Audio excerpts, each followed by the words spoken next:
Hey folks, how's it going? Realm Gaming here, back with another video. Today's episode, we're going to be taking a look at the Phase 2 Fire Mage for Season of Discovery.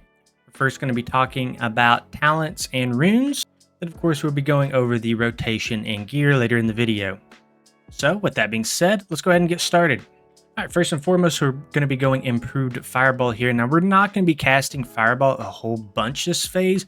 We are going to be using it during our Combust phase, but outside of the Combust phase, we're not going to be using Fireball too much. But regardless, it's still going to be the best talents on this row, so 5 points into Improved Fireball. Up next, we're going to be putting 5 points here into Ignite, so since this build relies heavily off critical strikes, we're going to be getting that 40% additional burn damage once we do critical strike a target. So this is going to be a very strong node for us. Next, we are going to be going Pyroblast. Now, while we're not really hard casting Pyroblast too much, you can, of course, cast it pre-pull, but you want Fireblast due to our Hot Streak rune here. And we'll talk about runes later, but you know, Hot Streak is going to give us that instant cast Pyroblast, which is going to do a ton of damage for us. The entire build kind of focuses around us spamming these Pyroblasts. So we're going to be putting 1 point there. We're going to be putting 2 points here into Burning Soul. So this is going to give us a 70% chance not to lose casting time when you take damage. And this will also reduce your threat by your fire spells by 30%. So really strong talent to take here. And then 2 points here into Incinerate increases the critical strike chance of your fire blast and scorch spells by 4%. So scorch is going to be kind of core to our rotation. So that's why we're running Incinerate here. All right, then we have Improved Scorch. So this is going to be a really strong talent. So your Scorch spells have a 100% chance to cause your target to be vulnerable to fire damage. This vulnerability increases the fire damage dealt to your target by 3%. This is going to last 30 seconds and stack up to 5 times for a cap of 15%. Next, we have Master of the Elements. So your Fire and Frost spell criticals refund 30% of their base mana cost. So once again, you can see how important critical strikes are going to be to this build. Pretty much all of our talents, all of our runes are going to synergize around that critical strike. Next, we have Critical Mass. Once again, increases the critical strike chance of your fire spells by 6%, going 3 points there. Then we're going 1 point into Blast Wave. We're going 5 points into Firepower. This is going to increase the damage done by our fire spells by 10%. And then, of course, 1 point here into Combustion. If you don't know what Combustion does, it's on a 3-minute cooldown. The spell causes each of your fire damage spells hits to increase your critical strike chance with fire damage spells by 10%. This effect lasts until you've caused 3 critical strikes with fire spells. So if you remember, like I said earlier in the video, we're going to be using fireballs during our combustion phase, and our combustion phase, of course, stems from this talent here. Okay, now that we've covered talent, let's quickly go into runes here. So we're going to start out with Burnout. So increases your spell critical strike chance with all spells by 15%, but your non-periodic spell critical strikes now have an additional mana cost of 1% of your base mana. Okay, so that's our chest rune. Now moving on to our leg rune here. We have Living Flame. Summons a Spellfire Flame that moves towards the target, leaving a trail of Spellfire.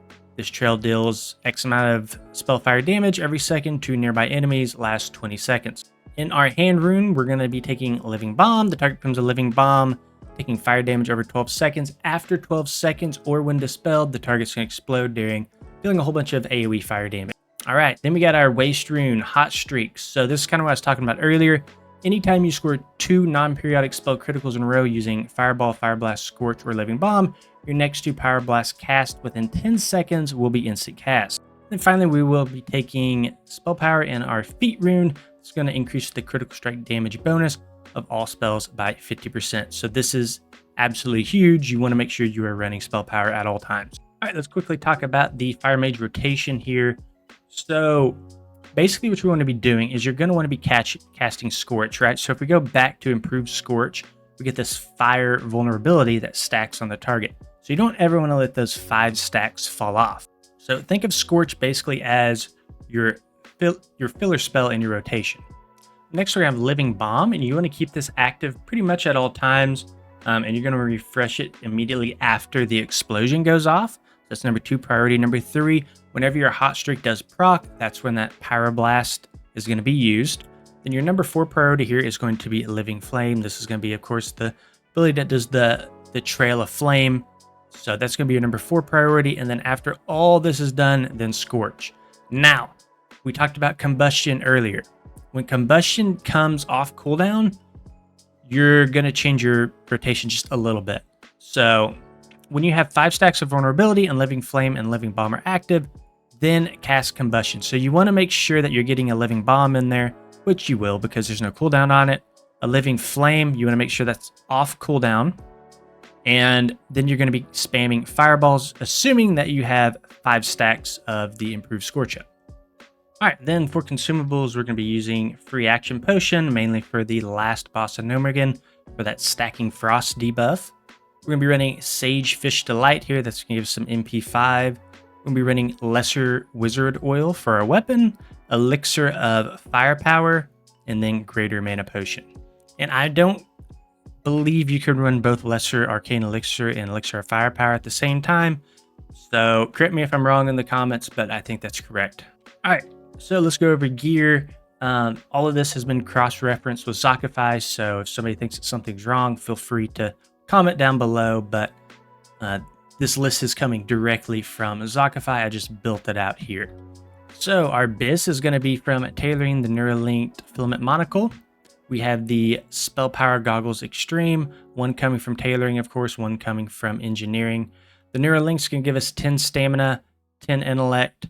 It has an equip here to give us 22 extra damage. It restores 4 MP5, and it has an on use as well. The on use is going to reduce the mana cost of all spells by 50% and increase the damage of your spells by 50 for 12 seconds. And we'll just go over a couple more here. We have the Spell Power Goggles Extreme, increases damage and healing done by magical spells and effects by up to 21. And that's going to be from engineering. And then finally, we have the Hyperflux Reactivator that's going to drop from Nomer. This is going to give us 12 spirit, 15 intellect, and it has an on-use effect as well. It's going to hurl out like a lightning bolt, and that can only be used once every 30 minutes. And then the equip effect is 16 healing and magic damage. Next, we have the Piston Pendant. So 4 stamina, 8 intellect, 9 spirit, and then this will increase the damage and healing done by magical spells and effects by up to 9. So this is Nomer the Mad King.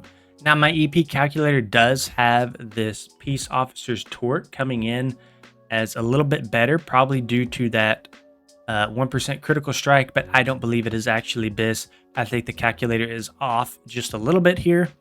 However, these are both still really strong necks regardless of which one you get. So I do believe Piston Pendant is stronger. And as you can see in terms of Bis, these two are by far and away better than anything else on this list. Up next in the shoulder slot, we have Synthetic Mantle. So that's going to give us 12 spell power. That's going to give us 8 stamina and 9 intellect coming from Nomergan. 16% chance off the Viscous Fallout.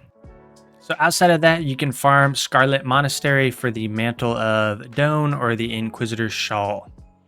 The Mantle here is going to give us 8 intellect, 10 fire damage, and this one's going to give us 9 spell damage and 8 intellect. All right, now going into our chest piece, by far and away, it's going to be the Irradiated Robe coming from Nomer. We do collect our 3 set here. So quickly looking at the 3 set, the 1 set is going to be -5 stamina. The 2 set is going to be critical strike chance by 1%, so that's really good. And then the 3 set's going to give us 11 spell power.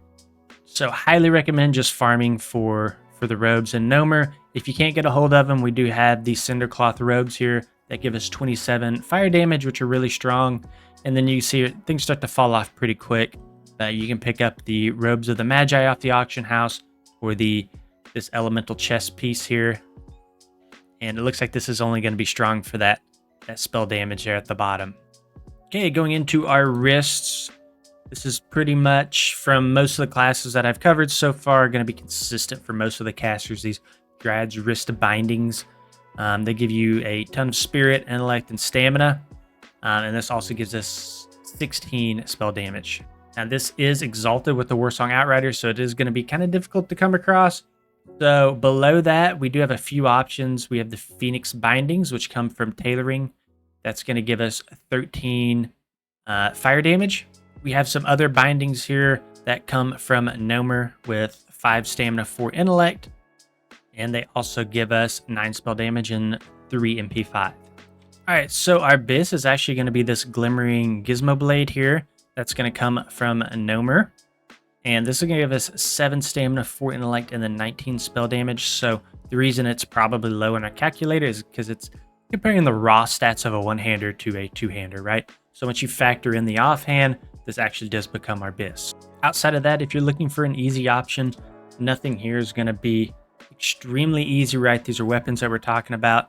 So you could go down to Scarlet Monastery here. That's going to be 8 intellect, 3 spirit, and then 9 spell damage. It has a 47% drop rate in Scarlet Monastery, the library. Then for our offhand here, right, we have the Mage quest line. You can get the Celestial Orb. That's going to give us 400 mana to 1200 mana on use, and it's going to give us that 3 intellect and 13 spell damage. But our Bis is going to be the Necronomicon here. 13% drop rate from Nomergen, and this is going to give us 2 spirit, 2 intellect, 3 shadow resist, and then 14 spell damage. Outside of that, we do have an option here, a world drop, Rod of Molten Fire, if you can find that on your auction house, or you can go for the Orb of Forgotten Seer, which comes from SM Graveyard. And this has a very high drop rate at 50%. Then for our Bis here, we have the Blood Woven Mitts. You could probably pick these up off the auction house. I guess it just depends on your server. I've been kind of hit and miss with some of this stuff on the auction house, just because it honestly just depends on what's available at that given time, right? But these are going to be your Bis if you can find them. You're going to go obviously for the ones that give plus fire damage. If you can't get a hold of those, we have a ton of options here from tailoring.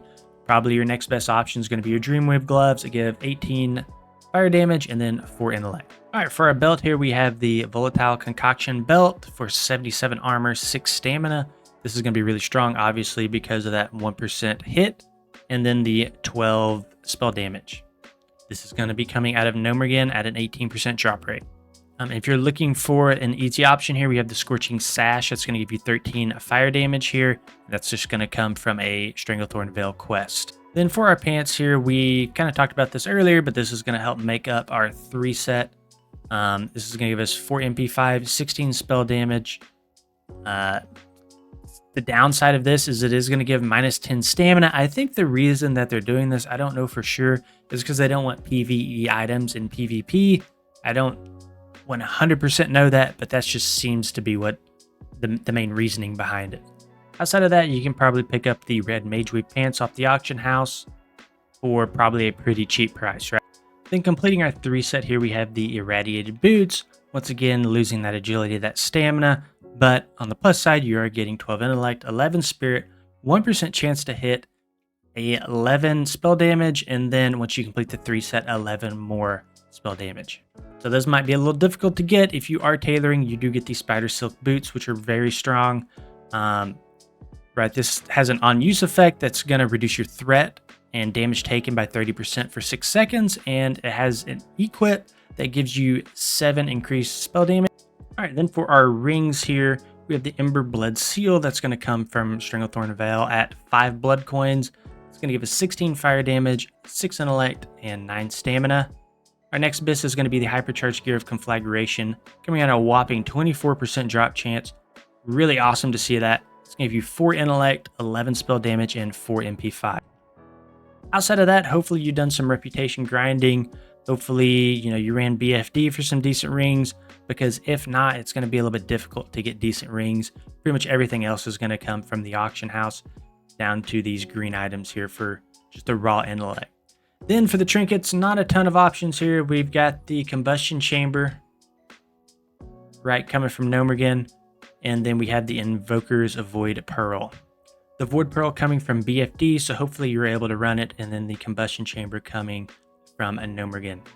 So the Combustion Chamber, you're going to get 6 intellect out of it, 10 fire resist, pretty good for Nomergen.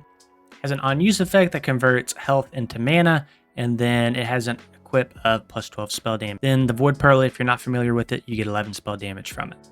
And finally here we have the Rage Fire Wand. This is going to come from the Mage's Wand quest. So this is going to be our Bis, not too terribly difficult to get, so make sure you're picking that up.